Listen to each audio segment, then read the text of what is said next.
ये धारणा बन गई थी कि इस इलाके में शैतानों का वास है। उस दौर के पुराने नक्शों और सेलर्स की डायरीज में दर्ज है कि कैसे शांत समंदर में अचानक साफ मौसम के बावजूद तेज हवाएं चलने लगती थी और पानी के नीचे से ऐसी डरावनी आवाजें आती थी जैसे कोई विशाल समुद्री दानव जहाजों को अपनी ओर खींच रहा हो। उस दौर में कई जहाज इस इलाके से ऐसे गायब हुए कि उनका फिर कभी कोई नामो निशान नहीं मिला।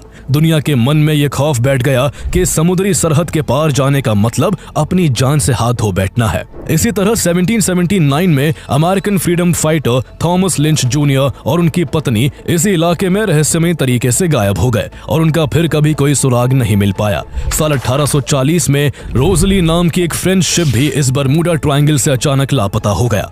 हफ्तों की खोज के बाद जब वो जहाज मिला तो वो बिल्कुल सही सलामत हालत में था। उस पर लदा कीमती सामान भी एकदम सुरक्षित था, लेकिन उस जहाज पर एक भी इंसान नहीं मिल सका।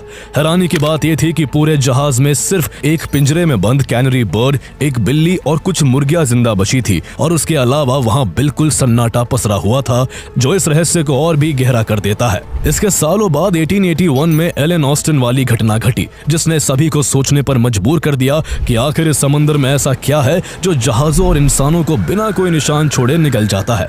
लेकिन कुछ सालों बाद समंदर के इसी हिस्से में फिर से एक ऐसी घटना घटी जिसने अमेरिका की नेवी को भी हिला कर रख दिया। मार्च 1918 में जब फर्स्ट वर्ल्ड वॉर जारी था, उसी बीच अमेरिकन नेवी का कार्गो शिप यूएसएस साइक्लॉप्स, जो उस समय का एक फ्लैगशिप वेसल माना जाता था, ब्राजील से बाल्टीमोर के लिए रवाना होता है। इस पर 306 लोग सवार थे और ये 10,800 टन मैंगनीज से लदा हुआ था, जिसे एक्सप्लोसिव्स बनाने के लिए इस्तेमाल किया जाता है। शुरुआत में सब कुछ नॉर्मल था, लेकिन जैसे ही ये जहाज अटलांटिक ओशन में तैरते हुए बरमूडा ट्रायंगल वाले एरिया में पहुंचता है, अचानक जहाज का कंट्रोल टावर के साथ रेडियो कांटेक्ट टूट जाता है।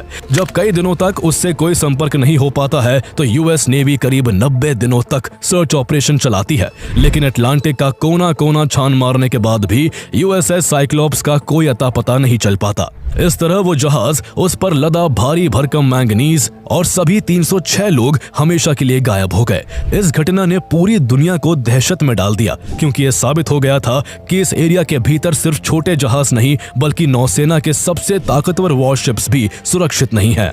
लेकिन ये रहस्यमय घटना यही नहीं रुकती। यूएसएस साइक्लॉप्स की घटना के 27 साल बाद ये बरमूडा ट्रायंगल एक बार फिर अमेरिका को बड़ा झटका देता है। जहाजों को पानी के नीचे दफन करने के बाद इस बार यहाँ की इनविजिबल पावर्स अपनी खौफनाक नजरें आसमान की ओर घुमा लेती है। 5 दिसंबर 1945 को यूएस नेवी के 5 टीबीएम एवेंजर टॉर्पीडो बॉम्बर्स, जिन्हें कलेक्टिवली फ्लाइट 19 कहा जाता था, फ्लोरिडा के फोर्ट लॉडरडेल नेवल बेस से एक रूटीन ट्रेनिंग मिशन